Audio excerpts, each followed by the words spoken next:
Hello dear বিয়াস, আসসালামু আলাইকুম।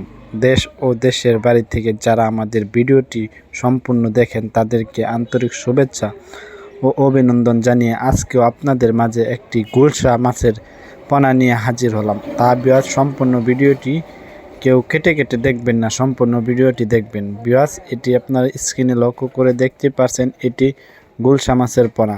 এই মাছটি কিভাবে পুকুরে চাষ করবেন, এটি কতদিনে বাজারজাত করতে পারবেন, এটি আপনি কয় বেলা খাবার দেবেন দিনে, তা কিছু গুরুত্বপূর্ণ আলোচনা করব আপনাদের মাঝে। তা বিয়াস, এটি গুলশা মাছের পোনা। এটি পুরা 3 থেকে 3 ইঞ্চি সাইজের পোনা। আপনারা স্ক্রিনে লক্ষ্য করে দেখতেই পারছেন, এটি পুরা 3 ইঞ্চি সাইজের পোনা।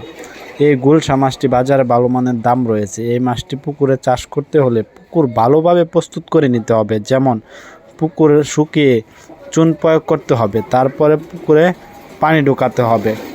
পুকুরে 3 থেকে 3.5 ফিট গভীরতায় পানি ঢোকাতে হবে। তারপরে আপনার কীটনাশক একটা ওষুধ মারতে হবে, তারপরে পুকুরে মাছ দিতে পারবেন। তা বিয়াস, এটি ভালোভাবে পুকুরটি প্রস্তুত করে নিতে হবে এই গুলশা মাছ পুকুরে চাষ করতে হলে। তা বিয়াস, এই গুলশা মাছের বাজারে ভালো মানের দাম রয়েছে। এই মাছটি চাষ করে চাষিরা ভালোভাবে পুকুর প্রস্তুত করে চাষ করে, তাহলে এই মাছটি নিয়ে চাষিরা লক্ষ লক্ষ টাকা আয় করা সম্ভব। বিয়াস, এই মাছটি আপনারা দেখতে পাচ্ছেন, আমরা এটি থেকে ডিমুলা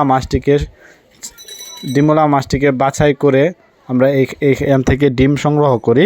ডিম সংগ্রহ করে মাছ থেকে আপনার রেণু ফুটাই। বিয়াস, আপনারা দেখতে পাচ্ছেন, আপনার এই ডিমুলা মাছটিকে আপনার কীভাবে বাছাই করা হচ্ছে আপনারা দেখতে পাচ্ছেন স্ক্রিনে।